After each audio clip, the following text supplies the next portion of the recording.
முன்பாக எழுந்து நின்று வேதத்தை தூக்கி பிடிச்சு, உம்முடைய வசனம் என் கால்களுக்கு தீபமும் என் பாதைக்கெல்லாம் வெளிச்சமா இருக்கிறது என்று பேசப்படும் ஒவ்வொரு வார்த்தைகளையும் நீர் வரும் மட்டும் என்னுடைய வாழ்க்கையில அபியாசப்படுத்துவேன் என்று உடைய வல்லமையுள்ள நாமத்தினாலே உறுதி கூறுகிறேன். ஆமென். சரி, போன வாரத்தினுடைய வாக்குத்தத்தம் என்ன? சாரி, வெரி குட் அக்கா. அதனால தான் நான் அக்காவை அங்க இருந்து வர சொல்லியிருக்கேன், புதூர்ல இருந்து.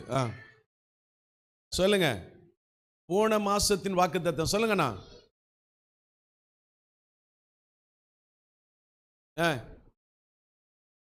எல்லாரும் சேர்ந்து சொல்லுங்க. அவருடைய சுதந்திரமாகிய பலனை எதை செய்தாலும் கர்த்தருக்கென்று செய்யுங்க. நீங்க உங்க வீட்டுக்காரருக்கு சாப்பாடு போடும்போது கர்த்தருக்கென்று செஞ்சீங்களா, இல்ல அவரை திட்டிக்கிட்டே போட்டீங்களா? இல்ல. Very good. நீங்க ஒரு பாத்திரத்தை எடுத்து வச்சாலும், ஒருத்தருக்கு தண்ணி குடிச்சாலும் அதை யாருக்கு தான் செய்றீங்க? ஹலோ, எங்க இருக்கீங்க? என்ன ஒண்ணுமே சொல்ல மாட்டேன்றீங்க, எங்களை கேட்க மாட்டேன்றீங்க அப்படின்றீங்களா? யாரெல்லாம் வீட்டுக்காரரு, யாரெல்லாம் தன்னுடைய மனைவிக்கு நல்லா உதவி செஞ்சீங்க? அந்த சத்தத்தையும் காணோம். எங்கேயோ இடையில ஏதோ நடந்துட்டு இருக்கு. என்ன, இந்த இடையில சம்திங் வில் ஹேப்பன், நடந்து கொண்டிருக்குது. கர்த்தர் அதை சரி செய்வாராக. ஓகே, இங்கே தான் ஆமேன் வருது, அந்த பக்கத்தில் ஆமேனை காணும். சரியா? நீங்கள் ஆமேன் சொன்னால் அப்படியே ஆக கடவுது என்று சொல்லுவாங்க. சரியா? ஸோ இன்னைக்கு தேவன் நமக்கு கொடுத்திருக்கிற exceedingly gracious and great promises word என்னன்னா, எல்லாத்துக்கும் வந்திருக்கும்னு நினைக்கிறேன். ஆமாம் தானே? உங்களுடைய வேறு வாசிங்க பார்ப்போம். யாத்ராம் எழுதின புஸ்தகம் 34ஆம் அதிகாரம் 10ஆம் வசனம்.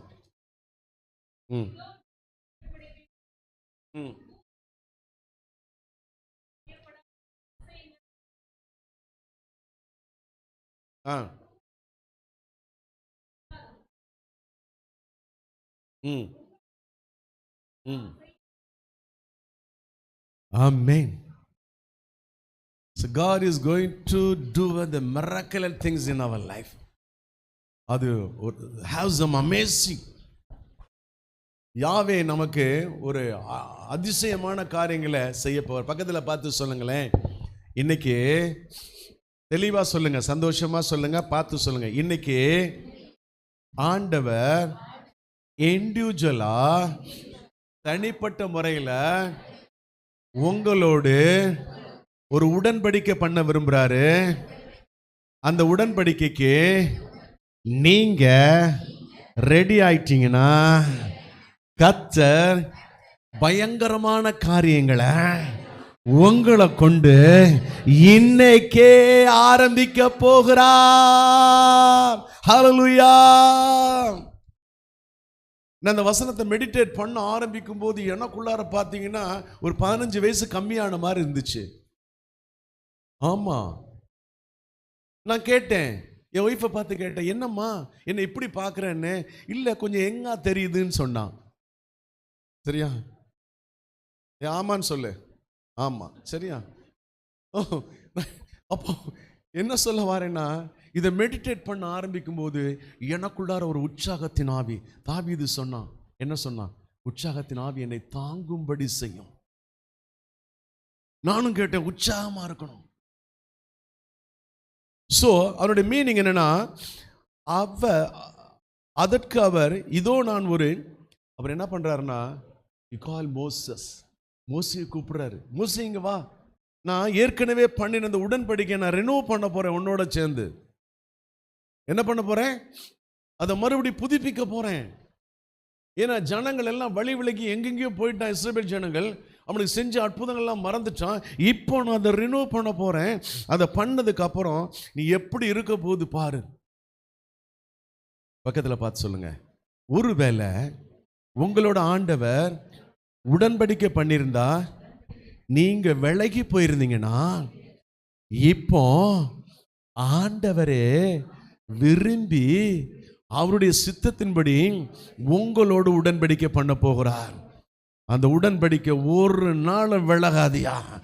ஹல்லேலூயா. ஒரு ஆமென் சொல்லுவோமா? ஏன்னா இந்த தேவன் உடன்படிக்கை பண்ணுகிறவர் மாத்திரமல்ல, நேற்றும் இன்றும் என்றும் மாறாதவர். அவர் சொல்லியும் செய்யாதிருப்பாரோ, வசனத்தின் நிறைவேற்றாதிருப்பாரோ. அவர் பொய் சொல்ல மனுஷன் அல்ல, மனமாற ஒரு மனு புத்திரன் அல்ல. அவர் சொல்லியும் செய்யாதிருக்க மாட்டார். அப்படிதான் செய்வாரு. நான் சில நேரங்களில் தனிமையில் அந்நிய பாசை ஷபர பலபரபா சந்தர பக்கு துருபி யாக்கர பலபரபா இந்த இதில் அப்படியே நான் நடந்து பேசிட்டு இருக்கும்போதே என் தோலில் ஒருத்தர் கை போட்டு என்னோட வர்ற மாதிரி இருக்கும். யாராவது ஃபீல் பண்ணியிருக்கீங்களா? நான் ஒருவேளை என் ஒய்ஃப் தான் ரொம்ப பாசமாக என் மேலே கை போடுறாங்கன்னு திரும்பி பார்ப்பேன், யாரும் இருக்க மாட்டாங்க. ஆனால் எங்கள் அப்பா சொல்கிறார், என் தோலில் கை போட்டு நான் உன்னோட இருக்கிறேன், நான் உன்னை விட்டு விலக மாட்டேன், உன்னை கைவிட மாட்டேன். நீ எங்க போனாலும் சரி, எப்படிப்பட்ட பிரச்சனை வந்தாலும் சரி, மேற்கொள்ளும்படி நான் உன்னோடு கூட இருந்து என்னுடைய கரத்தினால் பராக்கிரமம் செய்வேன். ஒரு அல்லேலூயா, ஒரு ஆமென் சொல்லுவோமா? நீங்க நம்புறீங்களோ இல்லையோ, விரும்புறீங்களோ இல்லையோ, கர்த்தர் அதை செய்வார். சொல்றார் பாருங்க, ஒரு பூமி எங்கும் எந்த ஜனங்களிலும் செய்யப்படாத அதிசயங்களை மோசே கூப்பிட்டு சொல்றாரு. பூமின்னா இங்கிலீஷில் நேஷன் இருக்கும், ஜாதிகள் இருக்கும். அந்த பூமி எங்கும் எந்த ஜாதிகளின் மத்தியிலும் சாதி ஜாதி அப்படிதானே ஆண்டி? சாதி என்பது என்னது? அவரவருடைய வேலைக்கு தக்க மாதிரி அவங்களுக்கு வச்சுக்கிட்ட ஒன்று. ஜாதி என்பது தேசங்கள்.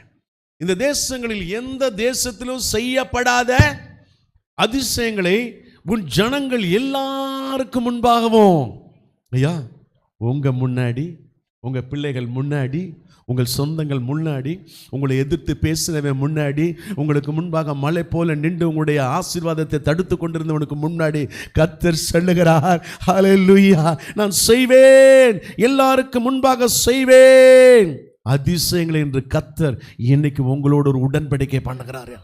கவர்னன்ட் பக்கத்தில் பார்த்து சொல்லுங்க, உங்களுக்கு முன்பாக விரோதமா எழும்பி நின்ற சத்துருவின் கிரியைகள், பலவீனங்கள், இயலாமை, தரித்திரிய சூழ்நிலை, பில்லி சூனியம், ஏவல், இவர்களுக்கு எல்லாவற்றிற்கும் முன்பாக கர்த்தர் எனக்கு உங்களுக்கு ஒரு அற்புதம் செய்ய போகிறார். அல்லேலூயா. நம்புறவங்க ஒரு அல்லேலூயா சொல்லுங்களேன், ஒரு ஆமென் சொல்லுவோமா? நிச்சயமா சொல்றேன், கர்த்தர் செய்ய போகிறார். ஏனோ தானோன்னு இல்ல, கொஞ்சமா இல்ல, நிறைவாய் செய்வார். நம்ம அப்பா எதையுமே நிறைவாய் செய்வார். சொல்றார் பாருங்க, உன்னோட கூட இருக்கிற ஜனங்கள் எல்லாரும் கர்த்தருடைய செய்கையை காண்பார்கள். உனக்கு விரோதமா எழும்பி நின்றால, நீ நல்லா இருக்க கூடாதுன்னு சொல்லி மண்ணவாறு தூத்திருப்பான்ல, உன்னுடைய வாழ்க்கையில நீ எழுந்திருக்க கூடாதுன்னு சொல்லி அமுக்கணும்னு விரும்புவான்ல, நீ கொஞ்சம் உயர்ந்தோன உன் சொந்தக்காரங்களாம் எப்படி உயர்ந்துட்டான் பாரு, எப்படி இவன் வாழ்றான், ஒரு வீடு கட்டிட்டான், ஒரு கார் வாங்கிட்டான், ஒரு புது சைக்கிள் மகனுக்கு வாங்கி கொடுத்துட்டான். ஆண்டவர் சொல்றார், அவங்க எல்லாம் இதை பார்க்க போறாங்கயா. யாரெல்லாம் விரோதமா எழும்பி பேசினாங்களோ அவங்க எல்லாம் இந்த அற்புதத்தை, இந்த அதிசயத்தை பார்க்க போறாங்க. ஒரு அல்லேலூயா கைகளை தட்டி.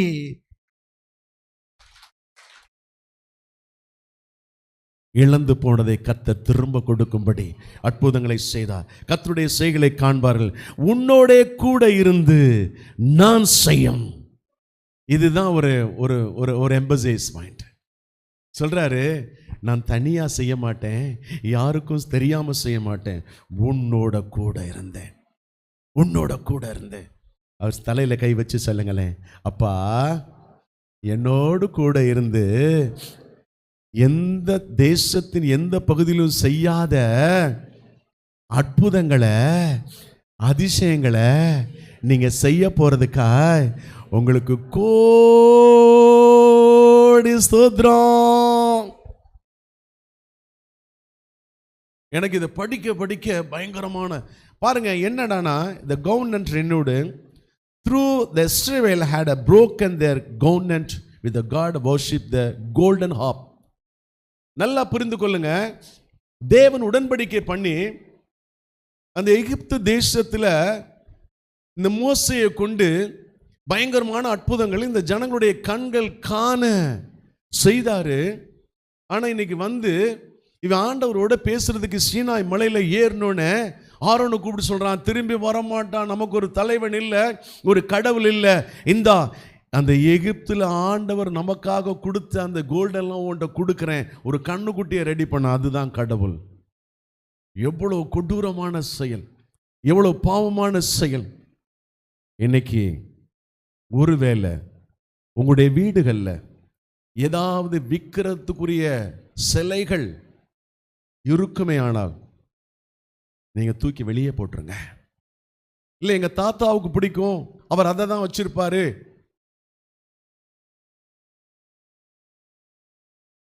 காலம் பொல்லாண்டது, பொன் போன்றது, ரொம்ப கஷ்டம். அப்படிப்பட்ட காரியங்கள் ஏசாமி போட்டாவெல்லாம் வச்சு இவர் தான் ஏசாமி, அதெல்லாம் யூதர்கள் அப்படிதான் இருப்பாங்க. அப்படிதான் ஆண்டி, யூதர்கள் அப்படிதான் இருப்பாங்க, எல்லாரும் ஒரே மாதிரி இருப்பாங்க, அதனால இப்படிதான் இருப்பாருன்னு சொல்லி ஒரு போட்டோ. அது ஆண்டவர் இல்லை. வசனங்கள்ல போடுங்க, அதை தியானிங்க, அதை என்ன வேணாலும் பண்ணுங்க, ஆண்டவரோடு பேசுங்க. அப்படிப்பட்ட காரியங்கள் வீட்டில் இல்லாதபடி இன்னைக்கு கர்த்தர் அதை பியூரிஃபை பண்ண விரும்புகிறார். ஒரு ஆமென் சொல்லுவோமா? ஒரு அல்லேலூயா சொல்லுவோமா? கர்த்தர் நல்லவர். சிலுவை கிறிஸ்துவின் அடையாளம், அது பரிசுத்த சின்னமாக்கப்பட்டது. அதை நீங்கள் அடையாளமாக வைக்கலாம் கிறிஸ்தவர்கள் என்பது கண்டுபிடிக்கிறதுக்கு. ஓகே. இன்னொன்று பார்த்தீங்கன்னா, இஸ்ரவேல் ஜனங்கள் பொற்கண்டுக்குட்டிகளை தங்களுக்கு செய்வித்து அவற்றை ஆராதனை செய்த நிமித்தம் தேவனுடைய உடன்படிக்கையை உடைத்து விட்டார்கள். ஹலோ, எவ்வளோ ஒரு கொடூரமான சம்பவம், எவ்வளோ ஒரு மோசமான காரியம். தேவனோடு பண்ணியிருந்த உடன்படிக்கையை ஜீவனுள்ள தேவன் செய்த காரியங்களை மறந்துட்டு மனுஷன் தான் கையினால செய்து அதை வணங்கி ஆராதனை செய்ய ஆரம்பிக்கிறான். ஒருவேளை நான் பண்ணியிருக்கிறேன், இந்து கடவுளுக்கு முக்கியத்துவம் கொடுத்துருக்கிறேன், வணங்கி இருக்கிறேன், எல்லாமே பண்ணியிருக்கிறேன். ஆனால் நான் என்னைக்கு ஆண்டவராக இயேசு கிறிஸ்துவை என் சொந்த ரட்சகராக ஏற்றுக்கொண்டனோ அன்னைக்கு என்னுடைய வீட்டில் எதுவுமே இல்லை. எனக்கு ஒரு கன்ஸ்ட்ரக்ஷன் ஒர்க்கோ இல்லை எதுலேயோ ஒரு பெரிய ரிவார்டு கொடுத்துருந்தாங்க. அதில் ஒரு மயில் போட்ட படம் இருந்துச்சு. அந்த ரிவார்டில் ஒரு ப்ராஸில் பண்ணி கொடுத்துருந்தாங்க. அது ரொம்ப நாளாக என் வீட்டில் வச்சுருந்தேன். ஒய்ஃபோட பேசினேன், இதில் ஒரு வேளை நமக்கு பிரச்சனை இருக்குமோ, நம்ம ஆண்டவரை கும்பிட்டுட்டு இருக்கோமே, இது ஒரு விக்கிர ஆராதனையாக இருக்குமோ, வீட்டில் வச்சுருக்கிறேன்னு ஒரு ரொம்ப நாளாக ஊற்றிக்கிட்டே இருந்துச்சு. அந்த ப்ராஸை எடுத்து நல்லா உடைச்சி அதை தீ வச்சு அதை தூக்கி போட்டேன். ஏன்னா அது என் வாழ்க்கையில் இருக்கக்கூடாதுன்னு சொல்லி. ஒரு நாள் ஒரு வீட்டில் வாடகைக்கு இருந்தோம். ஆண்ட்ரூஸ்லாம் சின்ன பையன், பாப்புலாம் சின்ன பிள்ளை. என் வீட்டுக்குள்ளார நீங்களாம் பார்த்துருப்பீங்களா என்னன்னு தெரியாது, நான் சொல்லியிருக்கேன்னு என்னன்னு தெரியாது. என் வீட்டுக்கு முன்னாடி பாம்பு வந்தால் 2 தான் வரும், பூரா வந்தால் 2 3 வரும். அது இந்த சியான்னு சொல்லுவாங்கள்ல, பெருசு பெருசாக வரும். எங்கள் அண்ணன் எங்கேருந்து தொண்டமான் புதுக்கோட்டையிலேருந்து ஒரு நாள் வந்து அவங்க ஃபேமிலியாக படுத்திருந்தாங்க. பூரா அப்படி வரிசையாக போகுது. எந்திரிச்சு நைட்டே வீட்டுக்கு போயிட்டாங்க. ஒரு சாபக்கட்டு. நான் நைட்டு 2 மணிக்கு எந்திரிச்சு என் பிள்ளைகள் மேலே நடந்து ஜெபம் பண்ணுவேன். ஆண்டவரே, என்னுடைய பிள்ளைகள் வரும் காலங்களில் ஆண்டவரே தேசத்தில் உயர்ந்திருப்பார்கள் என்று சொல்லி நான் ஜெபம் பண்ணி சத்ருவின் கிரியைகளை நிர்மூலமாக்கிட்டு இருந்தேன். ஆண்டவர் சொன்னார், இந்த இடத்த உடையன்னு சொன்னார். அந்த செவுரு காலையில் நான் ஒரு 3 மணிக்கு ஜெபம் பண்ணுறேன், அங்கே போய் உடைன்னு சொன்னார். நான் என்னடா, ஒரு வாடகை வீட்டில் இருக்கிறோம், 1000 ரூபா கொடுக்குறோம், காலையில் இருக்கிற ஒரு 2 பெட்ஷீட்டையும் ஒரு பாயம் தூக்கி போட்டால் எங்கிட்டு போகிறது? இது தூக்கிட்டு நான் பிள்ளைங்களை கூப்பிட்டு எங்கிட்டு போகிறது? மறுபடியும் நான் நடந்து ஜெபம் பண்ணுமான்னு சொன்னேன். உடைக்க மாட்டேன். காலையில் எழுந்திரிச்சு என் ஒய்ஃப்கிட்ட சொல்கிறேன், ஒரு 5 மணி இருக்கும், ஆண்டவர் உடைக்க சொல்கிறாருன்னு. அவள் கேட்டா, நீ என்ன கிறுக்காயா? நம்மளே வாடகை கொடுக்க முடியாமல் ஒரு 1000 ரூபா வீட்டில் உட்காந்துட்டு இருக்கிறோம், ஊழியம் பண்ணிட்டு இருக்கிறோம், இதை உடைச்சின்னா இன்னைக்கு விரட்டி விட்டா நம்ம எங்கே போவோம்? என் ஆண்டவர் சொல்கிறாரு, இல்லையா, ஒளியின் தூதன் சொல்லுவான்னாரு. மறுபடியும் நான் அந்த இடத்துக்கு போகும்போது உணர்த்தப்பட்டேன். ஒரு சுத்தியலை எடுத்தேன், உடைச்சேன். அந்த இடத்துல என்ன தெரியுமா இருந்துச்சு? ஒரு மண் சட்டி இருந்துச்சு, அதுக்குள்ளார மாட்டு கொழுப்பு, ஒரு தகடு. நல்லா புரிஞ்சுக்கோங்க, நான் உங்களுக்கு கதை சொல்லலை, நடந்த உண்மையை சொல்கிறேன். மாட்டு கொழுப்பு எல்லாம் இருந்துச்சு, சுடுகாடு. அதை தூக்கி எரிஞ்சிட்டேன். அந்த இடத்துல என் மக சின்ன சின்ன வசனத்தை அழகா வச்சு அதை விளையாண்டுட்டு இருப்பா. ஏசாமி ஜெபம் பண்ணி விளையாண்டுட்டு இருப்பா. அந்த வசனத்துலலாம் எடுத்து அவள் ஒரு சின்ன குடத்தை விளையாண்டுட்டு இருப்பா. அந்த குடத்துக்குள்ளே போட்டு அந்த இடத்துல வச்சு அப்படியே பிளாஸ்டர் பண்ணிட்டேன். அடுத்த நாள் ஒருத்தர் கூப்பிட்டாரு, பாஸ்டர் எங்கே இருக்கீங்க? இங்கே தான் இருக்கேன். கோச்சடையிலேருந்து கூப்பிட்டாரு. ஒரு குட்டி யானை எடுத்துகிட்டு வர முடியுமா? ஏயா, குட்டி யானைக்கு எனக்கு எங்கே காசு கொடுக்க முடியும்? நான் காசு தரேன். போனேன். டைனிங் டேபிள், சேர்ஸு, அந்த கிச்சன் ஆர்டிகல்ஸ் எல்லாமே கொடுத்து புதுசாக ரொம்ப நாளாக வாங்கி வச்சு எங்களுக்கு கொடுத்து அனுப்புனார். இன்னைக்கு வரைக்கும் உள்ள கிடக்கு. ஒரு அல்லேலூயா சொல்லுவோமா? அடுத்து ஒரு அம்மா வந்து இந்த இடத்துல வாஷிங் மிஷின் வரணும், இந்த இடத்துல ஃப்ரிட்ஜ் வரணும், நீங்கள் 1 வீக்கில் வந்துச்சு, ஒரு ஆமேன்னு சொல்லுவோமா? இன்னொரு இடத்துல ஒருத்தர் கூப்பிட்டார் மரக்கடையில், நான் ஒரு கட்டில் செஞ்சு வச்சுருக்கிறேன், வரீங்களா? அந்த கட்டில் இந்த ரூமில் இன்னும் கிடக்கு. பல வருஷமாச்சு. ஏன் தெரியுமா? ஆண்டவராகி இயேசு கிறிஸ்துவை நீங்கள் விக்கிரக ஆராதனை பண்ணாதபடி அவர் ஒருவரை இறுக பிடித்துக்கிட்டீங்கன்னா கர்த்தர் அற்புதங்களை அனாவசியமாக செய்வார். ஒரு அல்லேலூயா சொல்லுவோமா? ஒரு ஆமேன் சொல்லுவோமா? நான் சீக்கிரமாய் போகிறேன். செஞ்சதுனால பாருங்க, உபாகமம் 32:11-12 வாசிங்க வேகமாய். கழுகு தன் கூட்டை கலைத்து தன் குஞ்சுகளின் மேல் அசைவாடி தன் செட்டைகளை விரித்து அவைகளை எடுத்து அவைகளை தன் செட்டைகளின் மேல் சுமந்து கொண்டு போகிறது போல கர்த்தர் ஒருவரே அவனை வழிநடத்தினார். அந்நிய தேவன் அவரோட இருந்ததில்லை. நல்லா புரிஞ்சுக்கொள்ளுங்க. கழுகு தன் கூட்டை கலைத்து தன் குஞ்சுகளின் மேல் அசைவாடி. இருக்கிறீங்களா? கழுகுக்கு பார்த்தீங்கன்னா ஒரு 3-4 லேயர் ஏற்கனவே உங்களுக்கு நான் அதை இன்ஸ்டியேட் பண்ணியிருக்கிறேன். 3 லேயர் போட்டிருக்கோம். கீழே வந்து பெரிய முள், அதுக்கப்புறம் கொஞ்சம் சின்ன முள், அதுக்கப்புறம் ஒரு சின்ன முள், அதுக்கப்புறம் இருக்கிற நல்ல அந்த ஸ்பாஞ்ச் எல்லாம் கொண்டு வந்து அழகாக போட்டிருக்கோம். இந்த குஞ்சு வந்து பொரிச்சதுக்கப்புறம் அந்த குஞ்சு வந்து இந்த ஏற்ற வேலை வாலிப பருவம் வரும்போது என்ன பண்ணணும்? அதான் பறக்க ஆரம்பிக்கணும். ஆனால் அது பறக்காது. ஏன் தெரியுமா? அந்த சொகுசை பார்த்துருச்சு. கழுகு என்னத்தை பார்த்துருச்சு? அதில் படுத்து அம்மா எங்கேயாவது அப்பாவும் அம்மா வேட்டையாடி கொண்டு வந்து கொடுக்கறத சாப்பிட்டு பழகி சொகுசை கண்டுருச்சு. அதுக்கு வெளியே போக இஷ்டம் இல்லை. அப்பொழுது இந்த கழுகும் அப்பாவும் அம்மாவும் என்ன பண்ணுமா? அந்த பேர் அது கூட்டை கலைக்க ஆரம்பிக்கும். கூட்டை கலைக்கும் போது என்னுடைய கால்கள் முள்ளில் மிதிக்க நிற்க முடியாது, பறந்து கீழே விழும். ஆமா தானே ஆண்டி? ஒரு அல்லேலூயா சொல்லுவோமா? கர்த்தர் அதான் சொல்றான் பாருங்க. கழுகு தன் கூட்டை கலைத்து தன் குஞ்சுகளின் மேல் அசைவாடி. நான் உங்களுக்கு அதனுடைய இதை சொல்ல வர்றேன். அசைவாடி என்பதுனா அந்த குஞ்சுக்கு அது அப்படியே கீழே விழும்போது அது அப்படியே பறந்து போகும். நீங்கள் பார்த்துருக்கீங்களா என்னன்னு தெரியாது. பறந்து போய் தன்னுடைய ரெக்கையில் அப்படியே அதை சுமந்து கொள்ளும். ஒரு அல்லேலூயா சொல்லுவோமா? ஏன் தெரியுமா? அந்த குஞ்சுகள் மேல் அசைவாட ஆரம்பிக்குது. அந்த குஞ்சுகளுக்கு எந்த பாதுகாப்பற்ற தன்மைகள் வந்துடக்கூடாது என்பதற்காக அதை சுற்றி எப்படி பறக்குதுன்னு பார்த்துட்டே இருக்கும். கொஞ்சம் அது பிரச்சனை வந்துச்சுன்னா தன் ரெக்கையில் போய் தேர்ந்து ஆரம்பிச்சிடும். இப்படி தான் சொல்கிறாரு, அந்த இஸ்ரவேல் ஜனங்களை நான் இப்படி தான் சுமந்து வந்தேன், இப்படி தான் நான் கொண்டு வந்தேன். ஆனால் அவங்க என்ன பண்ணிட்டாங்க? மாறிட்டாங்க.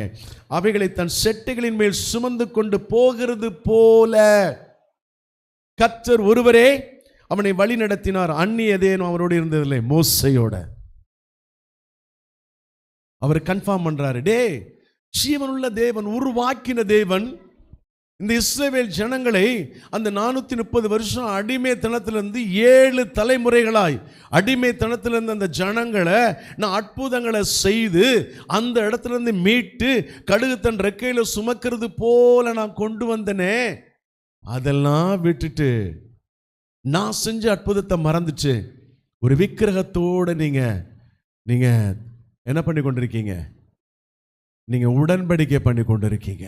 நீங்கள் அந்த வசனத்தெல்லாம் படித்து பார்த்தீங்கன்னு வச்சுக்கோங்களேன், அந்த கண்டினியூவாக நீங்கள் படித்து பார்த்தீங்கன்னா வீட்டில் போய் அந்த 34 10-17 என்ன சொல்கிறாருன்னா, யாரை பார்த்து சொல்கிறாரு? இந்த இஸ்ரவேல் ஜனங்களையும் மோசையை பார்த்து சொல்கிறாரு, நீங்கள் போகிற தேசத்தில், ஹலோ கேட்குறீங்களா? நீங்கள் போகிற தேசத்தில் அந்த ஜனங்களோடு உடன்படிக்கை பண்ணிடாதீங்க, அது உங்களுக்கு கண்ணியாக இருக்கும். இன்னொன்று சொல்றாரு, எமோரியர், ஏத்தியர், பெர்சியர், கனானியர், எபூசியர் இவங்களை எல்லாத்தையும் நான் துரத்திடுவேன். நீ போறதில்ல, அவங்க பிரச்சனை பண்ணும்போது நான் எல்லாத்தையும் துரத்திடுவேன். ஆனா நீ அந்த தேசத்துக்கு பாலும் தேனும் ஓடுகிற வாக்குத்தத்தம் பண்ணின அந்த கானான் தேசத்துக்கு நீ போகும்போது அந்த மக்களோட நீ உடன்படிக்கை பண்ணிராத, அது உனக்கு கண்ணியா இருக்கும். நீங்க அந்நிய நுகத்தோட பிணைக்கப்பட்டீங்கன்னா, நாங்கள் ஆல்நைட் ப்ரேயர் பண்ணுவோம். ஒரு 6-7 பேர், மதுரா லேப் ஓனரு, மைக்கேல் அண்ணன், இன்னொருத்தர் இறந்துட்டாரு, அவர் பெரிய பேப்பர் இது வச்சுருந்தார். இந்த பிளாசம் அந்த மதுரையிலே பெரிய வசதியான பணக்காரரு, இன்னொரு வேர்ல்ஃபுல்லு அவருடைய அந்த மேனேஜர். இப்படி ஒரு வாரத்தில் ஒரு நாள் அப்படி பண்ணிகிட்டு இருந்தோம். ஒரு நாள் அந்த குரூப்பில் நான் ஜாம் பண்ணிக்கிட்டு, நான் ஏதாவது ஒரு வீட்டில் போய் அவங்க வீட்டில் போய் உட்காந்து குரூப்பில் ஜாம் பண்ணிக்கிட்டு இருக்கும்போது அவரை பார்த்து கேட்டேன், நீங்கள் அந்நிய நுகத்தோடு பிணைக்கப்பட்டிருக்கீங்க, அவரை பற்றி எனக்கு தெரியாது, ஆண்டவர் சொன்னதை சொன்னேன், உங்களுடைய பிஸ்னஸ் அது சீக்கிரமாய் அது ஒன்றுமில்லாமல் போக போகுது, நீங்கள் வெளியே வாங்கன்னு சொன்னேன். அவர் திடீர்னு அங்கேருந்து அழ ஆரம்பிச்சிட்டாரு. பாஸ்டர் உங்களுக்கு எப்படி தெரியும்? நான் ஜெபிக்கும் போது ஆண்டவர் எனக்கு உணர்த்தினார், நான் சொல்ல ஆரம்பித்தேன். ஆமாம், நான் ஒரு இதை செஞ்சிட்டு இருக்கிறதுனால அவர் கொஞ்சம் கொஞ்சமாக என்னுடைய எல்லாத்தையும் போயிட்டார். நான் சொன்னேன், இப்போ வெளியே வந்தீங்கன்னா தப்பிச்சிங்க, இல்லைன்னா ரொம்ப கஷ்டம். வெளியே வரல, அவர் வர முடியலை, இறந்துட்டார். மதுரையில் பெரிய பணக்காரங்க. அந்நிய நுகத்தோடு பிணைக்கப்படாதீங்க. சிலர் சொல்லுவாங்க, பாஸ்டர் எனக்கு நல்ல பொண்ணு கிடைச்சிருக்கு, அந்த பொண்ணு பார்க்க நல்லா இருக்கு, ஆனால் இந்து தான், என் மகனுக்கு எடுத்தா இடையில மாத்திருவேன். அவன் மாத்திருவா, பைபிளில் இருக்கு, நான் சொல்லலை. ஆண்டவரே என் மகன், நாங்கள் ஹிந்து, அந்த பொண்ணு கிறிஸ்டின், எடுத்தா நாங்கள் மாத்திரோம். நடந்த உண்மை. ஒரு கிறிஸ்தவ பொண்ணு ஒரு முஸ்லீம் பையனை லவ் பண்ணுச்சு. அவன் ஒரு பெரிய வசதியானவன், இவங்களும் வசதியானவன். நான் சொன்னேன், இது தவறா முடியும், போகாத, அது நல்லதில்லை. கேட்கவே இல்லை. நிச்சயமெல்லாம் முடிஞ்சிச்சு. அவன் ஞானஸ்தானமெல்லாம் எடுத்தான். நான் மாறிக்கிறேன்னு. இப்போ சொல்கிறேன், நீ எனக்கு மாறு, நான் உன்னை மறி பண்ணிக்கிறேன். ஹலோ, நீங்கள் ஒன்று நினைப்பீங்க, உடன்படிக்கை பண்ணினீங்கன்னா அது கண்ணியாக மாறும். பக்கத்தில் பார்த்து சொல்லுங்கள், உடன்படிக்கை பண்ணினீங்கன்னா அது கண்ணியாக மாறும். அது நீங்கள் வெளியே வர முடியாது, காலு சிக்கிக்கொள்ளும். ஏன்னா வசனம் சொல்லுகிறது, ஆண்டவர் என்ன தெரியுமா சொல்கிறாரு? நான் காலையில் பேசி கொண்டிருக்கும் போது எனக்கு வார்த்தையை கொடுத்தாரு. அவர் சொல்கிறார் பாருங்க, நீதிமொழிகள் 3:26 கர்த்தர் உன் நம்பிக்கை, இந்த பாருங்க, இருந்து உன் கால் சிக்கி கொள்ளாமல் காத்து கொள்வார். நீ அந்நிய நுகத்தோட பிணைக்கப்பட்டு நீ உடன்படிக்கை பண்ணினீங்கன்னா உன் காலு சிக்கிக்கும், வெளியே எடுக்க முடியாது. சிரிக்கிறீங்க? வசனம் நீங்க மெடிடேட் பண்ண ஆரம்பிச்சீங்கன்னா உங்களை டியூன் பண்ணிக்கிட்டே இருக்கும், உங்களை டியூன் பண்ணிக்கிட்டே இருக்கும். You have to very careful. நீங்க பார்த்துக்கோங்க. ஏன்னா கர்த்தர் அப்படிப்பட்ட காரியங்களை நமக்கு என்ன பண்றாரு பாருங்க. கழுகு தன் கூட்டில் இருக்கும் குஞ்சுகள் பறக்கும் பருவம் வந்தவுடன் the eagle is observed to have a strong affection for a young. அவைகளை குறித்து ஒரு பாசம், ஒரு நேசம், அவங்களை குறித்த ஒரு உள் உணர்வு வர ஆரம்பிக்கும். இன்னைக்கு அதே போலதான் ஆண்டவராக இயேசு கிறிஸ்து அந்த இஸ்ரவேல் ஜனங்கள் மேல் வைத்த பாசம். இன்னைக்கு நீங்க உங்க பிள்ளைகள் வாலிப பருவத்தை அடையும் போது அவங்களோட நீங்க எப்படி உங்களுடைய ரிலேஷன்ஷிப்பை வச்சிருக்கீங்க? ஏன்னா வசனம் சொல்லுது, நான் என்னடா இவர் இதை கேட்டுட்டு இருக்காருன்னு கேட்குறீங்கன்னா அது எனக்கு பிரச்சனை இல்லை. நான் சொல்ல வரேன், உங்களுடைய வாலிப பெண்களோடு பசங்களோடு எப்படிப்பட்ட ரிலேஷன்ஷிப்பு நீங்கள் அப்பா அம்மா வச்சிருக்கீங்க? அவங்க என்ன பண்ணுறாங்க, ஏது பண்ணுறாங்க, நீங்கள் ஏதாவது பார்த்துட்ருக்கீங்களா? ஏன்னா கழுகு சரியாக செய்து அந்த பருவம் வரும்போது அது என்ன பண்ணுது, பறக்கிறதற்கு முழு எஃபோர்டும் எடுத்து அதுக்கு கற்றுக் கொடுக்குது, அதுக்கு டீச் பண்ணுது, பயிற்சி கொடுக்குது. நீங்கள் என்ன பண்ணுறீங்க? Up to you. நான் உங்களை கேட்க முடியாது, கேட்கல. பட் இந்த வேதத்தை நீங்கள் கற்றுக் கொடுக்குறீங்களா? வேத வார்த்தைகளை கற்றுக் கொடுக்குறீங்களா? வேதத்தில் சொல்லப்பட்ட தேவனுடைய காரியங்கள் உடைய பிள்ளைகளுக்கு பிரத்யேகமாய் கற்றுக் கொடுக்குறீங்களா? இல்லை அவன் எப்படியாவது வளர்ந்தா போதும், பைபிளை படித்தா போதும், இல்லை சர்ச்சுக்கு வந்தால் போதும். உடைய மைண்ட் செட் எப்படி இருக்கு?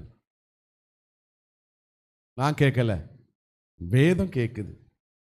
அதுக்கு நானும் நீங்களும் அப்போ நான் கேட்டேன், ஆண்டவரே என் பிள்ளைகளை நான் எப்படியாவது மாற்றி வளர்த்துட்டேனா என்னை மன்னிங்க. ஏன்னா அந்த வசனத்தை நான் மெடிடேட் பண்ணும்போது ஒவ்வொரு நேரமும் நான் ஆண்டவரோட மன்னிப்பு கேட்டு கேட்டு மெடிடேட் பண்ணுறேன். ஏன்னா பேசுகிற நான் ஆகாதவனாய் போகக்கூடாது, தப்பான காரியங்களை பேசிட்டு நான் நல்லவனை நடிக்கக்கூடாது. ரொம்ப கேர்ஃபுல். உங்கள் பிள்ளைகள் எதில் வளர்றாங்க? செல்ஃபோனில், ஃபேஸ்புக்கில் வளர்றாங்களா? யூடியூப்பில் வளர்றாங்களா? இன்ஸ்டாகிராமில் வளர்றாங்களா? வேறு எதில் வளர்றாங்க? உங்களோட சேர்ந்தது நீங்கள் அவங்களை பார்க்கும்படியாய் கர்த்தர் விரும்புகிறார். பாருங்கள், கழுகு தன் குஞ்சுகளை புரிந்து கொண்டு அதன் மீது அக்கறை கொண்டு பாசம் வைத்து அதுக்கு கற்றுக் கொடுத்து அவனுடைய காரியங்களை பார்க்க ஆரம்பிக்கிறது. By protecting them and making provision for them. அதை பாதுகாத்து அதுக்கு என்ன தேவைகளை சந்திக்கிறதாம். ஹலோ, கழுகு தன் குஞ்சுகளுக்கு எந்த எதிர்மறையான காரியங்களோ இல்லை மற்ற எதுவுமே வந்து விடாதபடி அதை பாதுகாத்து அதனுடைய தேவைகளை சரியாய் கவனிக்கிறதாம். இன்னொன்று தெரியுமா உங்களுக்கு? கழுகு மெரி பண்ணிருச்சுன்னா ஹஸ்பண்ட் ஒய்ஃப் 2 பேரும் வேற யாரும் தேட மாட்டாங்க. இருக்கீங்களா? ஆமாவா அங்கிள்? இல்லையா? நல்லா, ஒரே மனைவி ஒரே கணவன் தான், ஒரே மனைவி ஒரே கணவன் தான். ஒன்றுக்கு உடம்பு சரியில்லைன்னா இன்னொன்று ஹெல்ப் பண்ணும். நீங்கள் ஏற்கனவே நான் உங்களுக்கு இந்த 7 விதமான கழுகை குறித்து 7 விதமான காரியங்களை நான் உங்களுக்கு பேசும்போது, நான் பவர் பாயிண்டில் போட்டு பேசும்போது நான் உங்களுக்கு சொன்னேன். நான் ஒரே மனைவி தான், ஒரே கணவன் தான். அவங்க 2 பேரும் மாற்றி மாற்றி உதவி செஞ்சுக்குவாங்க. தன் குழந்தைகளுக்கும் அவங்க 2 பேரும் உதவி செய்வாங்க, டீச் பண்ணுவாங்க, கற்றுக் கொடுப்பாங்க. நீங்கள் நான் என்ன பண்ணுறோம்? அப்படிதான் ஆண்டவராகிய இயேசு கிறிஸ்து மோசே என்கிறதான தனி மனிதனை ஒரே தேவன் வழி நடத்தி அந்த இஸ்ரவேல் ஜனங்களுக்கு கற்றுக் கொடுத்து, நல்லா புரிஞ்சுக்கோங்க, இஸ்ரவேல் ஜனங்களுக்கு கற்றுக் கொடுத்து போதித்து அவங்க மேல பாசம் வச்சு என்ன பண்ணாங்களா? பாதுகாத்து அழைத்து வந்தார். அந்த 40 வருஷம் வனாந்தரத்தில் தேடும் பானு ஓடுகிற அந்த தேசத்துக்குள்ள கொண்டு வரும்போது அந்த உடன்படிக்கையில் கொஞ்சம் கூட ஆண்டவர் மாறல. நான் மாறினேன், பட் மாறல. தலையில கை வச்சு சொல்லுங்க, ஆண்டவரே இந்நாள் வரைக்கும், ஒருவேளை 20 வயசு இருக்கலாம், 30 வயசு இருக்கலாம், 40 வயசு இருக்கலாம், 50 வயசு இருக்கலாம், எனக்கு அது பிரச்சனை இல்லை. சொல்லுங்க, இந்நாள் வரைக்கும் என்னைய பாதுகாத்து என் தேவைகளை சந்தித்து என் மேல பாசம் வச்சு எனக்கு கற்றுக் கொடுத்து எனக்கு போதித்து நீங்க அழைத்து வந்தீங்களே, நான் உங்களை மறந்தா என்னை மன்னிச்சிருங்க இயேசு சுவாமி, ப்ளீஸ் forgive me. என்னை மன்னிங்க, என்னை மன்னிங்க, என்னோடு உங்க உடன்படிக்கையை புதுப்பிங்க இயேசுவே.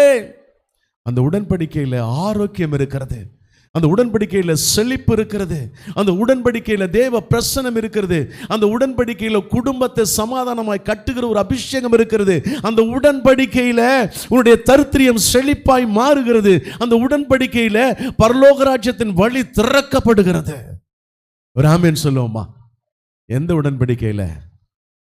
If you are going to covenant with God, அதில் ஆரோக்கியம் இருக்கிறது, செழிப்பு இருக்கிறது, பிரசன்னம் இருக்கிறது, பாதுகாப்பு இருக்கிறது, சமாதானம் இருக்கிறது, களஞ்சியம் நிரம்பும். இங்க பாருங்க, அழகா சொல்றாரு பாருங்க, நீதிமொழிகள் 8:20-21 சொல்றாரு பாருங்க.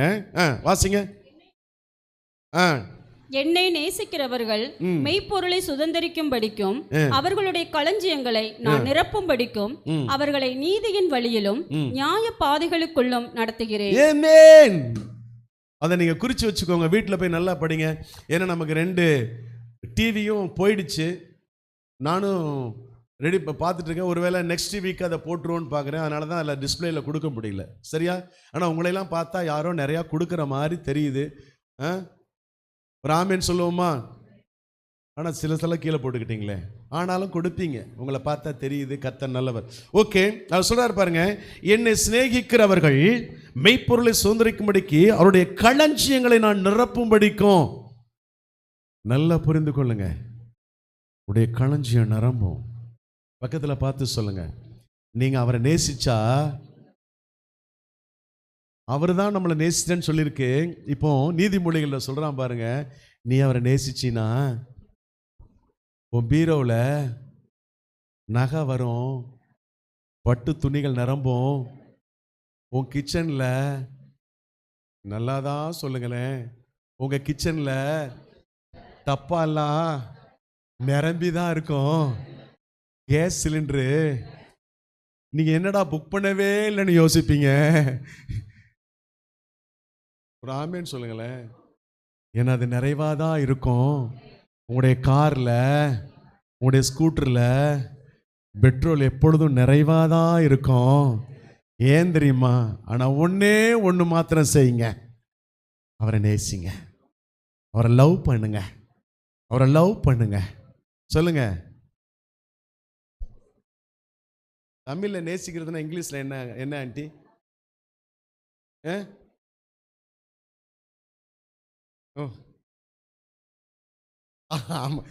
அது ரெவரன்ஷியல் லவ். ஆனால் அவரை லவ் பண்ணும். அவனை மணவாளன் இல்லை, அவர் வரும்போது வர ஆள். அதனால இல்லை. சொல்லுங்க பக்கத்தில் பார்த்து, அவரை லவ் பண்ணுங்க. அது ரெவரன்ஷியல் லவ். சரியா? அதனால கவலை இல்லை, நீங்கள் லவ் பண்ணலாம். நான் சொல்கிறேன், அப்பா ஐ லவ் யூன்னு தான் சொல்லுவேன். எங்கள் அப்பாவல்ல. எனக்கு இப்போ இன்சியல் கொடுத்துருக்கிறாருல, யாரு? ஏசு அப்பா. எனக்கு இப்போ ஒரு இன்சியல் கொடுத்துருக்கிறார், அவரை தான் நான் என்ன சொல்லுவேன். கர்த்தர் நல்லவர். எங்கெங்கேயோ போயிட்டுருக்கு, இந்த முடிக்க போகிறேன். முடிக்கணும்னு சொல்கிறவங்க ஒரு அலையிலையா சொல்லுங்க.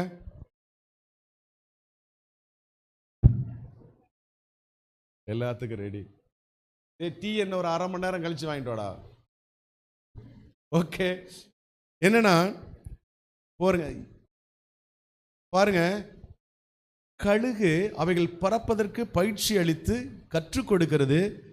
by educating them and teaching them to fly. எவ்வளவு நல்லா இருக்கு பாருங்க. பயிற்சி அளித்து கற்றுக் கொடுக்கிறதா? எதுக்கு? பறக்கிறதற்கு.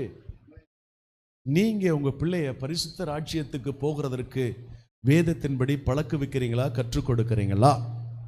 ஆண்டவர் கேள்வியும் கேட்பாரு. ஆண்டவர் என்ன பண்றாரு? உங்களுக்கு மட்டும் அவரே பேசிட்டு இருக்க மாட்டாரு, சில கொஸ்டின் கேட்பாரு, அதுக்கு நீங்க தான் ஆன்சர் பண்ணணும். அதுல எங்கெல்லாம் ஸ்ட்ரகிள் இருக்கு, எங்கெல்லாம் கொஞ்சம் தடைகள் இருக்கு, அதை உடைக்கிறதுக்கு கர்த்தர் வழிவாசல் திறப்பாரு. நீங்க கேட்கும் போது தான் செய்வார், இல்லைன்னா அது செய்ய மாட்டாரு. ஆனா அவரை நேசிக்க ஆரம்பிங்க. ரைட், நேசிக்க ஆரம்பிங்க. அடுத்து நான் வேகமா போறேன். செய்வார். எப்படி உபயோகப்படுத்த வேண்டும் என்று கற்றுக் கொடுக்கின்றன. So by the way parents தன் பிள்ளைகளுக்கு வாழ்க்கை நிலை, புரிந்து கொள்ளுதல், அனுபவம், எதிர்காலம், வேத சித்தாந்தங்கள், ஆவிக்குரிய வாழ்வு, நித்திய வாழ்க்கையின் வழி, இவைகளை கற்றுக் கொடுக்க வேண்டும்.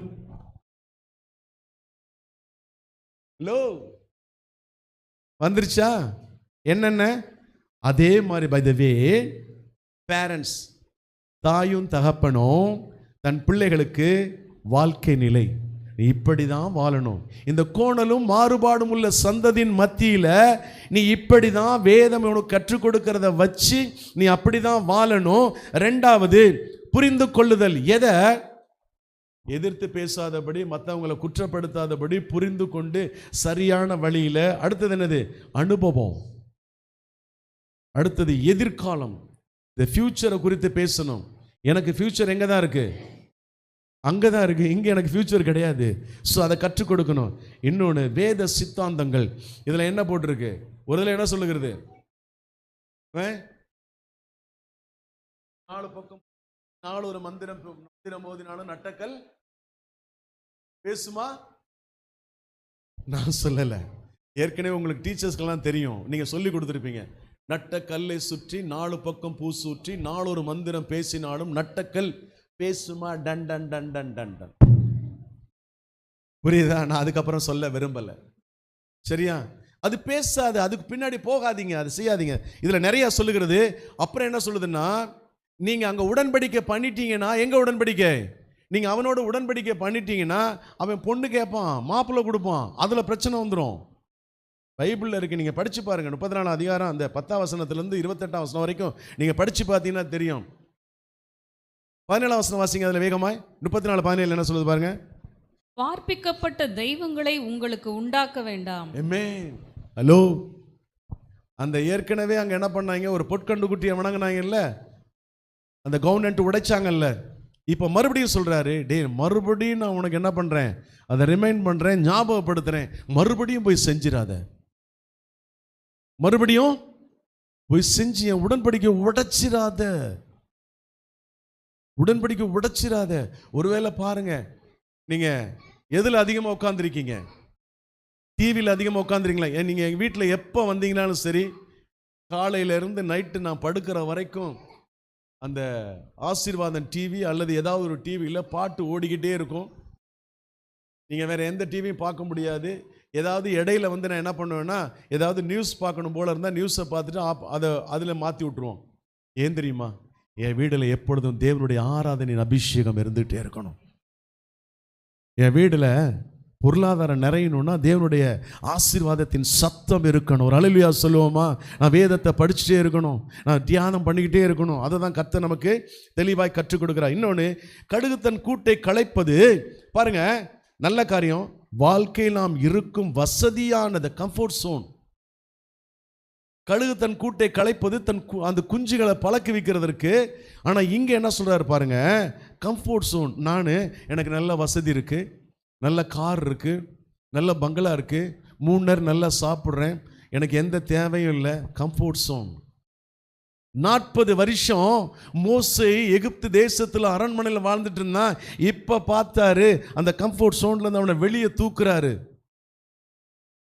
ஆமாவா இல்லையா?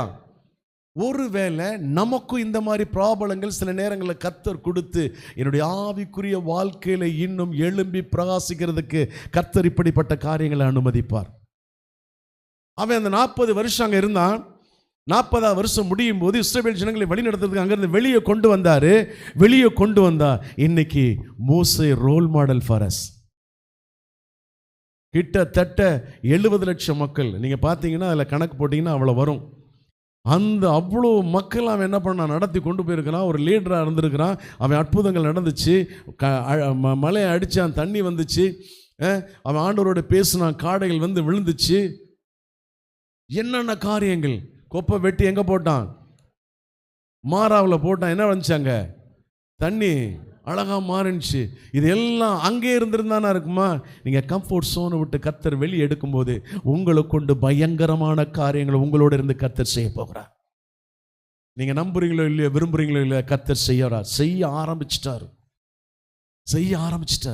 விட்டுடாதீங்க. பக்கத்தில் பார்த்து சொல்லுங்க, விட்டுடாதீங்க. பாருங்க, உடன்படிக்கை என்பது இப்படி பிடிச்சுக்கொள்ளுங்க, பிடிச்சுக்கொள்ளுங்க, விட்டுடாதீங்க. இப்படி கையை நீட்டுங்க, ஆண்டவரோட இருந்துங்க. ஆண்டவரே, நான் உங்கள் கையை இறுக பிடிச்சிட்டேன், யாஜா, இதை நான் விட மாட்டேன், நீங்கள் என்னை விட்டுடாதீங்க. இந்த உடன்படிக்கை, தேங்க்யூடா. இந்த தேவனோடு பண்ணுற உடன்படிக்கை.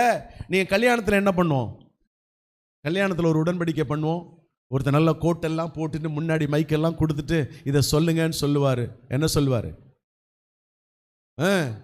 பாருங்க, எல்லாம் எங்கேயோ பாதிக்கப்பட்டு வெளியே வந்திருக்கீங்க, அதான் கரெக்டாக சொல்றீங்க. வாழ்விலும் இன்பத்திலும் துன்பத்திலும் மரணம் நம்மை பிரிக்கும் வரைக்கும், மரணம் நம்மை பிரிக்கிற வரைக்கும் நான் உன்னை விட மாட்டேன், நீ என்ன விட மாட்டேன். அது எத்தனை மாதம்? 6 மாதம். நேற்று ஒருத்தர் பழம் வாங்க போனோம். அவர் மனைவியா என்னமோ தெரியல, தோல்லையே கை போட்டுக்கிட்டே பேசிட்டு இருக்கிறார். நாங்களும் நின்றுட்டு இருக்கிறோம். அவன் பழம் கொடுக்குறவனும் அவங்ககிட்ட டைம், நான் நின்றுட்டு இருக்கிறேன். நான் சொல்ல நினச்சேன், முதல்ல கையை எடுத்துட்டு பழத்தை வாங்கிட்டு போன்னு சொல்ல நினச்சேன். சரி, அவ்வளோ அன்பாக இருக்கிறாரு. எவ்வளோ அன்பாக இருக்கிறாரு? அவ்வளோ அன்பாக இருக்கிறாரு. கட்டிக்கோள் ஒட்டிக்கோள், காற்று நம்முடையில் நுழையாதபடி அவ்வளோ அன்பாக இருக்கிறாரு. ஆனால் நீங்கள் அங்கே போய் பார்த்தீங்கன்னு வச்சுக்கோங்களேன், எங்கே அண்ணன் என்னை கூப்பிடுவார் அடிக்கடி. நீங்கள் வந்து அந்த இதில் பாருங்களேன், நான் ஆர்கியூ பண்ணுறேன் எப்படின்னு பாருங்களேன் என்னுடைய கேபின்லன்னு. அப்போ போய் பார்ப்பேன், 10 டிவோர்ஸ் கேஸ் வந்திருக்கும், அதில் 6 கிறிஸ்தவ குடும்பங்கள். அப்படியே கண்ணீர் விடவா என்ன செய்யறதுன்னு தெரியாமல் இருக்கும். ஏன் தெரியுமா சொல்கிறேன்? நீங்கள் எப்படி யாரோட உடன்படிக்கை பண்ணியிருக்கீங்க. நீங்கள் கர்த்தரோட உடன்படிக்கை பண்ணிங்கன்னா அது தேவ திட்டம் நிறைவேறும். நீங்கள் கர்த்தரோட உடன்படிக்கை பண்ணினீங்கன்னா தேவ சித்தம் நிறைவேறும். நீங்கள் செல்ஃபிஷ்னஸ்ஸாக நீங்கள் யாராவது ஒரு உடன்படிக்கை பண்ணீங்கன்னா அவன் சித்தம் தான் நிறைவேறும். ரொம்ப கேர்ஃபுல். நான் முடிக்க போகிறேன், சீக்கிரம் முடிச்சிருவேன். கம்ஃபர்ட் ஜோன்லேருந்து பாருங்கள், அது நம்முடைய வாழ்வில் புதிய ஆற்றலையும் ஆவிக்குரிய வாழ்வின் வளர்ச்சியையும் பெறுவதற்கு இது தேவன் செய்யும் காரியம். அந்த கம்ஃபர்ட் ஜோன்லேருந்து வெளியே எடுக்கிறார். அதனால் நீங்கள் பாதிக்கப்படுறவங்கள கர்த்தர் உங்களை உயர்த்துகிறார். பக்கத்தில் சொல்லுங்கள், உங்களுக்கு பிரச்சனைகள் வரும்போது உங்களை பாதிக்க விட மாட்டார், உயர்த்துகிறவன் உங்களோடு கூட இருக்கிறார். அடுத்தது, சிறகுகளின் மேல் அமர்ந்து பாருங்க. யோபு சொல்றான், யோபு பாதிக்கப்பட்டானா இல்லையா? வெளியே உட்காந்து சொரிஞ்சிட்டு இருக்கிறான். அவன் ஒய்ஃப் சொல்றா, இன்னும் கிறுக்கனாவே இருக்கிற, நீ ஆண்டவரை கெட்ட வார்த்தை நல்லா பேசிட்டு உன் ஜீவனை விட்டுட்டு நீ போட, அவர் தானே உன்னை இப்படி பண்ணாரு. அவன் ஒரே வார்த்தை சொன்னான். என்ன சொன்னான் சொல்லுங்க? தேவனிடத்தில் நன்மை பெற்றனா? அந்த வார்த்தைக்கு தேவன் கொடுத்த பதில் என்ன? ரெட்டிப்பான நன்மைகள். ஒரு அல்லேலூயா சொல்லுங்களேன். ஒருவேளை உங்களுக்கு ஸ்ட்ரகிள் வருது, கம்ஃபர்ட் ஜோன்லேருந்து வெளியே வர்றீங்கன்னா கர்த்தர் எதையோ ஒன்று செய்ய போகிறார், எதையோ ஒன்று செய்ய போகிறார். அடுத்தது என்ன? யாரு? சாத்ராக் மேஷாக் ஆபேத்நேகோ எங்கே போடுறாங்க? நான் வணங்க மாட்டேன்னு சொன்னான். தானியேலை சிங்கக்கபில போடுறான். நீ வணங்குற உன் தேவனாகிய கர்த்தர், இடைவிடாமல் ஆராதிக்கிற உன் தேவனாகிய கர்த்தர் உன் தப்பிவிக்க வல்லவராக இருந்தாரா? ஐயா, நீங்கள் நைட்டெல்லாம் கஷ்டப்பட்டுட்டு இருந்தீங்க, நான் நல்லா தூங்கிட்டு இருந்தேன். ஆமேன்னு சொல்லுவோம்மா. அப்படிதான் கர்த்தர் செய்வார். கம்ஃபர்ட் ஜோன்லேருந்து வெளியே. சிறகுகளின் மேல் அமர்ந்து மோசே பாருங்க, குஞ்சுகள் சோர்வடைந்து கீழே விழ பார்த்தால் கழுகு தன் சிறகை விரித்து குஞ்சுகள் தன் முதுகில் சுமந்து கொள்ளுமா. நாம் பலவீனமாக இருக்கும்போது இயேசு நம்மை தனியாய் விடுவதில்லை. நீங்கள் ஒருவேளை நான் சோர்வாக இருக்கேன், பலவீனமாக இருக்கிறேன், பலனற்று போயிருக்கிறேன் அப்படின்னு சொல்லும்போது ஆண்டவர் சொல்கிறாரு, I never live alone to you, I been with you. நான் உன்னோட கூட இருக்கிறேன், நான் உன்னை விடவே மாட்டேன். அதான் சொல்கிறாரு பாருங்க. பலவீனமாக இருக்கும்போது இயேசு நம்மை தனியாக விடுவதில்லை, நம்மை அவர் தமது கிருபை என்னும் சிறகுகளால் தாங்கி ஆபத்துகளில் இருந்து விடுவித்து வழி நடத்துகிறார். ஒரு ஆமேன் சொல்லுவோமா? ஆமேன் சொல்லுவோமா? அடுத்தது பாருங்க, கடவுளை தனித்துவமான வழிகாட்டுதல். த லார்ட் அலோன் ஹேட். பாருங்க, நம் வாழ்க்கை பயணத்தில் கடவுள் மட்டுமே நம்மை முன்னின்று நடத்துகிறார். பலமோ உலக பொருட்களோ தராத பாதுகாப்பை அவர் பிரசன்னம் தருகிறது. ஜலத்தின் மேல் அசைவாடுகிறது போல ஆதியிலே என்ன பண்ணார் தேவன்? ஆவியானவர் ஜலத்தின் மேல் அசைவாடினது போல, குஞ்சுகள் மேல் அசைவாடின கழுகை போல தேவன் என் மீது அசைவாடும் போது அவருடைய பிரசன்னம் என்னை சுற்ற வர, ஒரு அல்லேலூயா சொல்லுங்களேன். அது பாதுகாப்பை கொடுக்கிறது. சத்துரு மேற்கொள்ளாதபடிக்கு, என்னை எந்த சத்துரும் தொடாதபடிக்கு தேவன் என்னில் அசைவாடும் போது, தேவ பிரசன்னம் என்னை சுற்றி இருக்கும்போது மனுஷன் எனக்கு என்ன செய்வான்? If God is with me, no one can against me. தேவன் என்னோடு இருப்பாரானால் யார் எனக்கு விதோமாய் எழும்பி நிற்பா? ஏன்னா முடிஞ்சிருச்சு, நிறையா எடுத்து வச்சிருக்கிறேன். இனிமேல் தான் அந்த ஆசீர்வாதத்தின் ஆளுகை வருகிறது. 12 அப்பம், 5 அப்பம் 2 மீன் வருது.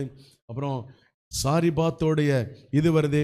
அந்த விதவை மட்டும் நான் சொல்லிடுறேன் பாருங்க. தேவன் சொல்கிறாரு, நிறையா இருக்குது. நான் அடுத்த என்னுடைய மெசேஜ் எனக்கு யாராவது நீங்கள் கொடுங்கன்னு சொன்னாச்சுன்னா நான் கொடுக்குறேன். சரியா? ஏன்னா அடுத்து கண்டினியூவாக எல்லாத்துக்கும் இருக்கும். நான் கொடுங்கன்னு சொல்லும்போது கொடுக்குறேன்.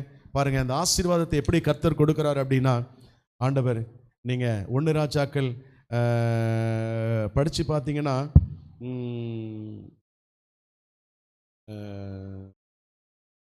1 ராஜாக்கள் 17ஆம் அதிகாரத்தில் இருக்கும்னு நினைக்கிறேன். பாருங்கள், 17ஆம் அதிகாரத்தில் இருக்கும். அதை நீங்கள் எத்தனாவது வசனம் அது? 9-14. 9-14. அதை மட்டும் வாசிங்க. நீ எழுந்து சீதோனுக்கு அடுத்த சாரிபாத் ஊருக்கு போய். யார சொல்றாரு? சாரிபாத். எலியா தீர்க்கதரிசி சொல்றாரு. அங்கே தங்கியிரு, உன்னை பராமரிக்கும்படி அங்கே இருக்கிற ஒரு விதவைக்கு கட்டளையிட்டேன் என்றார். அப்படியே அவன் எழுந்து சாரிபாத்துக்கு போனான். அந்த பட்டணத்தின் ஒளிமுக வாசலுக்கு அவன் வந்தபோது அங்கே ஒரு விதவை விறகு பொறுக்கி கொண்டிருந்தாள். அவன் அவளை பார்த்து கூப்பிட்டு, நான் குடிக்கிறதற்கு கொஞ்சம் தண்ணீர் ஒரு பாத்திரத்தில் எனக்கு கொண்டு வா என்றான். கொண்டு வர அவள் போகிற போது அவன் அவளை நோக்கி கூப்பிட்டு, கொஞ்சம் அப்பமும் உன் கையிலே எனக்கு கொண்டு வா என்றான். அதற்கு அவள், பானையிலே ஒரு பிடி மாவும் களையத்தில் கொஞ்சம் எண்ணெயுமே அல்லாமல் என்னிடத்தில் ஒரு அடையும் இல்லை என்று உம்முடைய தேவனாகிய கர்த்தருடைய ஜீவனை கொண்டு சொல்லுகிறேன். இதோ நானும் என் குமாரனும் சாப்பிட்டு செத்து போக அதை எனக்கும் அவனுக்கும் ஆயத்தப்படுத்துகிறதற்கு 2 விறகுகள் பொறுக்குகிறேன் என்றால். அப்பொழுது எலியா அவளை பார்த்து, பயப்படாதே, நீ போய் உன் வார்த்தையின்படி ஆயத்தப்படுத்து. ஆனாலும் முதல் அதிலே எனக்கு ஒரு சிறிய அடையை பண்ணி என்னிடத்தில் கொண்டு வா. பின்பு உனக்கும் உன் குமாரருக்கும் பண்ணலாம். கர்த்தர் தேசத்தின் மேல் மழையை கட்டளையிடும் நாள் மட்டும் பானையின் மா செலவழிந்து போவதுமில்லை, கலசத்தின் எண்ணெய் குறைந்து போவதும் இல்லை என்று இஸ்ரவேலின் தேவனாகிய கர்த்தர் சொல்லுகிறார். இஸ்ரவேலின் தேவனாகிய கர்த்தர் இன்னைக்கு உங்களுக்கு சொல்றாரு, நீங்க போய் ஜெபம் பண்ணிட்டு உங்க மாவு பிசைகிற தொட்டிக்குள்ள கையை விடுங்க, வரும். ரொம்ப ஜாலியா இருந்தான் எலியா தீர்க்கதரிசி. எங்க கேரித்தாற்றண்டையில் நல்லா கால் மேலே கால் போட்டு தூங்கினாரு. தண்ணி ஓடிட்டு இருக்கு, அப்படிதானே? தண்ணி ஓடிட்டு இருக்கு, ஃப்ரூட்ஸ் மரங்கள்லாம் இருக்கு, நல்லா சாப்பிட்டாரு. காலையிலையும் சாயந்தரமும் காக்கா என்ன கொண்டு வருது? நல்ல மட்டன், ஒரு நாளைக்கு பீஃப் கொண்டு வந்திருக்கும், ஒரு நாளைக்கு காடை கொண்டு வந்திருக்கும், அப்படிதானே? ஏதோ ஒன்று நம்மலாம் இமேஜின் பண்ணிக்குவோம், ஆனால் மட்டன், அப்படிதானே? ஒரு நாளைக்கு எல்லாம் ஆடு கொண்டு வந்திருக்கும், ஒரு நாளைக்கு முயல் கொண்டு வந்திருக்கும், எதையோ ஒன்று கொண்டு வந்து கொடுக்குது, அப்பமும் கொண்டு வந்து கொடுக்குது. ஆனால் அந்த காக்கா பாருங்க தந்திரமானது, அது தின்னாமல் கொண்டு வந்து கொடுத்துருக்கு. ஆனால் நானாக இருந்தால் போகிற வழியில் கொஞ்சம் எடுத்துக்கு சாப்பிட்டு கரெக்ட் பண்ணி கொண்டு கொடுத்துருப்பேன். ஆனால் பாருங்களேன், இப்போ என்ன சொல்கிறாரு? டே போதும், உன்னுடைய கம்ஃபர்ட் ஜோன் போதும், உட்காந்துருந்தது போதும், இப்போ நேராக எந்திரிச்சு நீ எங்கே போ? சாரி பார்த்துக்கு போ. அங்கே ஒரு விதவைக்கு நான் ஏற்கனவே கட்டளை கொடுத்துட்டு உனக்கு சோறு போடுறது, நீ அங்கே போடான்ட்டார். ஆனால் இவன் போய் ஒளிமுக வாசலில் உட்காந்துருக்கிறான். எப்படி விதவையை கண்டுபிடிச்சான்? நான் நேற்று எலியாவை கூப்பிட்டேன், எலியாவை கூப்பிட்டு நான் பேசிகிட்டு இருந்தேன். சரி, நீ அங்கே சாரி பார்த்து போன, நீன்னு அந்த விதவை நீ எப்படி கண்டுபிடிச்சிங்க எனக்கு கொஞ்சம் சொல்லுங்க என்ன. அது பெரிய கதைப்பா, போப்பான்ட்டாரு. என்ன சொன்னார்? நம்புறவங்கள ஒரு அலையிலியா சொல்லுங்க. அலையிலியாவா? நான் சும்மா சொல்கிறேன், எலியாவெல்லாம் நான் கூப்பிடலை. நான் போய் அதை சர்ச் பண்ணும்போது அதில் என்ன போட்டிருக்குன்னா, அந்த யூதர்கள் வந்து பார்த்தீங்கன்னா ஆணாதிக்கம் ஜாஸ்தி. அப்போ கணவன் இழந்தவங்களை, கணவன் இறந்தான்னு அந்த விடோ ஐடென்டிஃபை பண்ணுறதுக்கு அவங்க என்ன பண்ணுவாங்களா அப்படின்னா, ஆட்டு மயிரினால் செய்யப்பட்ட தடிமமான ஒரு ஆடையை தங்களுக்கு போத்தி அதை என்ன பண்ணியிருப்பாங்களாம், அதை தான் தனக்கு ஆடையாக அணிச்சிருப்பாங்க. இது வந்து ஒரு விடோ என்கிறத தனித்துவப்படுத்துறது. இன்னொன்று ஒட்டகத்தோல், அந்த முடியினால் செய்யப்பட்ட ஒரு இது, அவங்க முக்காடு போட்டிருப்பாங்க. நான் நினச்சேன், எப்படா இவர் போய் கண்டுபிடிச்சாரு, ஆண்டவர் சொன்னாரா அடையாளமெல்லாம் அப்படின்னு பார்த்தேன். ஆனால் யூதருடைய வழக்கத்தின்படி ஆணாதிக்கம் இருக்கிறதுனால ஒரு விடோ தன் கணவனை இழந்திருக்கிறவங்களுக்கு இப்படிப்பட்ட ட்ரெஸ், அவங்க விரும்புகிற வேறு ட்ரெஸ்ஸு, ஒரு மங்கலான ட்ரெஸ் தான் போடணும்.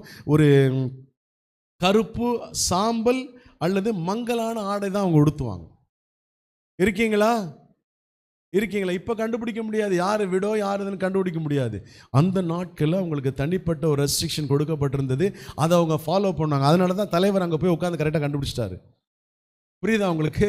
அங்கே போய் ஒளிமுக வாசல் உட்காந்தாரு, பிறகு போயிட்டு ரைட்ரா விடோடா, இது முக்காடு வேற போட்டிருக்கு. அது பார்த்தீங்கன்னா ஆட்டு மயிரினால செய்யப்பட்ட என்ன இருக்கு, ஒரு ஆடை உடுத்திருக்கிறாங்க, இல்லையோ ஏதோ ஒரு மங்கலான ஆடை, ஏதோ ஒரு கருப்பு ஏதோ ஒன்று உடுத்திருக்கிறாங்க. அவங்க என்ன பண்ணுவாங்கன்னா, தங்களுடைய தாழ்மையை வெளிப்படுத்துறதுக்கு, தன்னுடைய கணவன் தங்களை விட்டு இழந்து போன துக்கத்தை வெளிப்படுத்துறதுக்கு, தான் தாழ்மை உள்ளவன் என்பதை காட்டுறதுக்கு அதை அவங்க உடுத்தணுமா, ஒரு முக்காடு போட்டிருக்கணும்.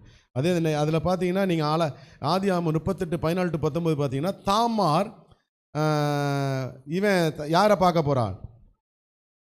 விதவை தான் அணிந்திருந்த விதவை ஆடையை களைத்து விட்டு தன் மாமனாரை சந்திக்க முக்காடிட்டு கொண்டு மீண்டும் தன் விதவை போயிட்டு மாமனாரை சந்தித்து வந்துட்டு தன் விதவின் ஆடையை போட்டுக்கொண்டார். ஏன்னா இங்கே இது இருக்குது, ப்ரூஃப் இருக்குது. புரியுதா உங்களுக்கு? ஸோ அதனால என்ன சொல்கிறேன் அப்படின்னா, போய் கண்டுபிடிச்சிட்டாரு. சொல்கிறாரு, இங்கே வா. அவளுக்கு ஆச்சரியமாக இருக்கு, என்ன கூப்பிடுறாருன்னு. எனக்கு போய் கொஞ்சம் தண்ணியும் சாப்பாடும் கொண்டு வான்றார்.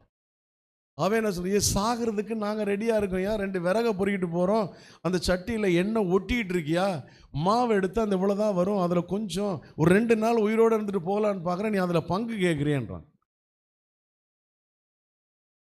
எந்த இடத்துல எதை நமக்கு கர்த்தர் சில காரியங்களை ஆசீர்வதிக்கும்படி களஞ்சியை நிரம்பும்படி செய்ய தேவன் உங்களை பார்த்து பேசுகிறாரு. நீ எனக்கு கொடுக்க ஆரம்பி, நான் உனக்கு நிறைய ஆரம்பிக்கிறேன். ஒரு அல்லேலூயா சொல்லுவோமா? நீ கொடுக்க ஆரம்பி, நான் நிறைக்க ஆரம்பிக்கிறேன்றாரு. அவன் என்ன பண்ணுறா, மறுபடியும் சொன்னதுனால நீ போ, இஸ்ரவேலின் சேனைகளின் தேவனாகிய கர்த்தர் மலை வரும் மட்டும் அதில் மாவு நிறைஞ்சே இருக்கும், நீ யார்ட்டையும் நீ அல்ல குறையாது, நீ நிறைஞ்சிக்கிட்டே இருக்கும், எண்ணெயும் குறையாது, நீ கவலையே படாத, போய் கொண்டு வா. அவன் முதல்ல போய் அதை எடுத்து அதை நல்ல ஒரு சப்பாத்தி தான் சுட்டிருப்பான்னு நினைக்கிறேன். என்ன சுட்டி இருக்கிற எண்ணெயெல்லாம் வலிச்சு ஊற்றி, இந்தாயா சாப்பிடு.